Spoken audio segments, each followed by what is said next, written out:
Hey everybody, and welcome to Easy English. I'm Liam. And I'm Zoe.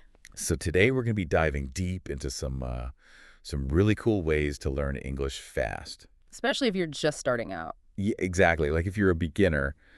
We're going to unpack some really awesome tips and tricks. To make learning English fun and easy. Exactly. Okay, so let's jump right in. Sounds good. We all know the traditional way of learning a language. Right. Textbooks, grammar rules, memorizing lists of words. Yeah. Does that really work? Well, think about it this way. Okay. When you were a kid, Yeah. you didn't learn your first language by memorizing grammar rules, did you? Definitely not. I was too busy building Lego towers, watching cartoons. Yeah. You learned by listening to people around you, by understanding what they were saying, and by trying to communicate yourself. Yeah. It's all about understanding messages. So how can we apply that to learning English as adults? It's all about finding what we call comprehensible input. Comprehensible input. Yeah, so things you can understand, Okay. even if you don't know every single word. Got it. So it's like that sweet spot Okay. where you're challenged but not overwhelmed. Okay, so like watching a movie with subtitles Yes, or listening to a podcast at a slower speed. exactly. The idea is to expose yourself to English in a way that's enjoyable and easy to understand. Yeah. You'd be surprised how much you can pick up just by listening and watching. Makes sense. Yeah. I used to think I had to understand every single word Right. before I could even start watching a movie in English. Yeah. But that's just not true. Not at all. It's more about getting the general gist of what's being said. Okay. And the more you do it, the easier it becomes to fill in the gaps. Okay, so what are some good places to find this comprehensible input? Well, YouTube is a goldmine.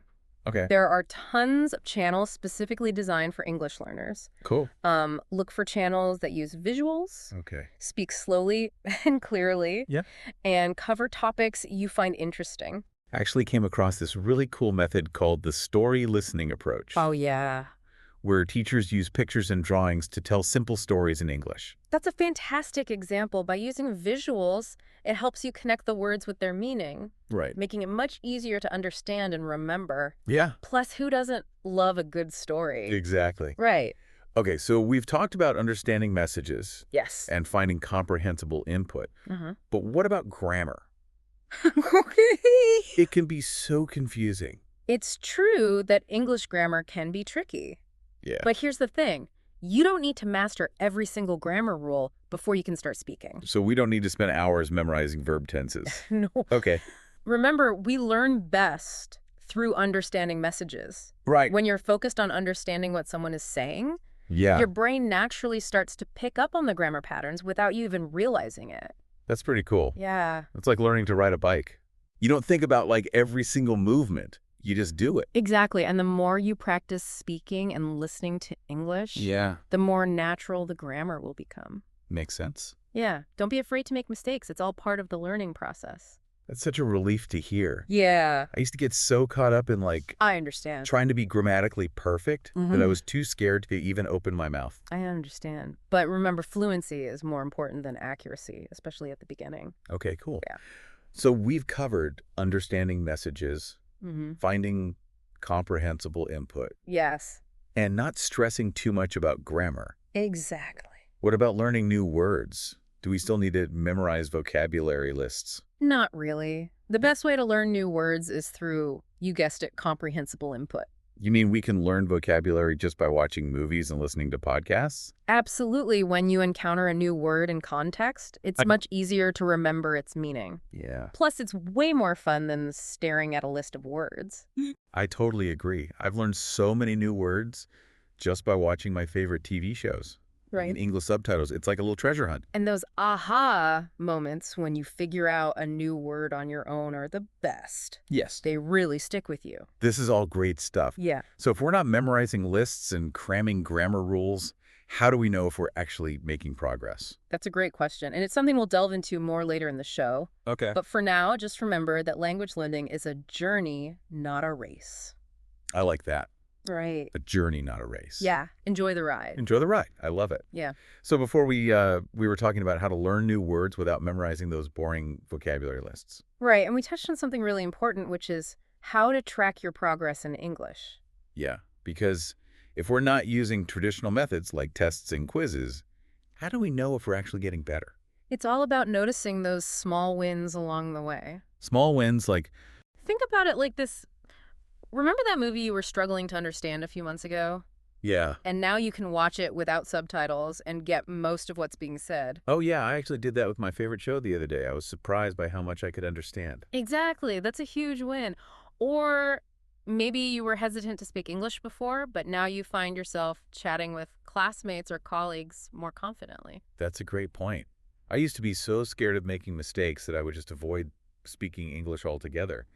But now I realize that making mistakes is actually part of the learning process. It's like learning to ride a bike. You're going to fall a few times before you can ride smoothly. And speaking of falling, I think a lot of English learners get discouraged when they hit those plateaus, those times when it feels like they're not making any progress. Plateaus are totally normal. Everyone experiences them at some point in their language learning journey. So it's not a sign that we're doing something wrong. Not at all. It's just your brain taking a little break to process everything you've learned so far. Think of it like charging your batteries. So what can we do when we hit a plateau? Should we just keep pushing through it? Sometimes pushing through can work, but other times it's better to take a step back and reassess your approach. So like trying a new learning method or focusing on a different aspect of English like pronunciation or listening skills. Exactly. Or maybe you just need to take a break and recharge your batteries with something fun and engaging, like watching a movie or listening to your favorite English music. I love that idea. It's a good reminder that language learning shouldn't feel like a chore. It's all about finding those activities that make you excited to learn. So are there any other tips you have for staying motivated and avoiding those language learning slumps? One of the best things you can do is find a language partner or join a study group. Oh, yeah, that's a great idea. It's always more fun to learn with others, and you can help each other stay motivated and accountable. Exactly. Plus, it gives you a chance to practice speaking English in a real-life setting, which is essential for fluency. So finding a language partner, trying new learning methods, and taking breaks when we need them are all great ways to keep our English learning journey on track. Absolutely. And remember, the most important thing is to enjoy the process. Well said. Now, we've talked a lot about input, like listening and reading, but what about output?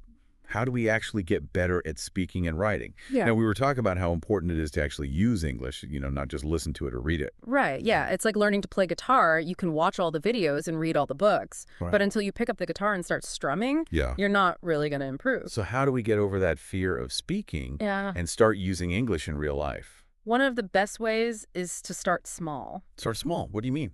Instead of trying to have like a full-blown conversation right away, just try to focus on using English in short bursts throughout your day. Okay, so like ordering a coffee in English or asking for directions. Exactly. Or even just like saying hello to your neighbors or chatting with the cashier at the grocery store, things like that. Those are good. Those are good. I like those. Yeah. They seem much less intimidating than like having a deep philosophical discussion. Exactly. The key is to gradually build up your confidence and fluency. Okay. And don't worry about making mistakes. Yeah, we talked about that before. Mistakes are actually a good thing.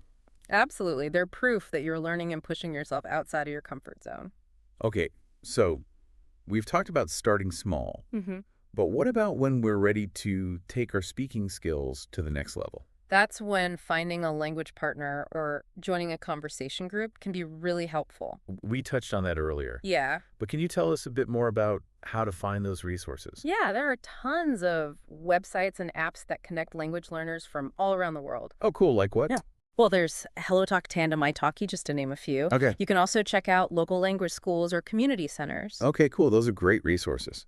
So to sum up our deep dive into Quick Start English learning, it's all about understanding messages, not just memorizing rules. Exactly. Finding engaging and comprehensible input like movies, podcasts, YouTube channels, and not being afraid to make mistakes and use English in real-life situations. That's right. Remember, language learning is a journey, not a race. I like that. Enjoy the process and celebrate your progress along the way. That's great advice. Thanks for joining us on Easy English. Yeah, thanks for having me. We hope you learned some useful tips for your English learning adventure. We'll see you next time for another exciting episode. See you later. Bye for now.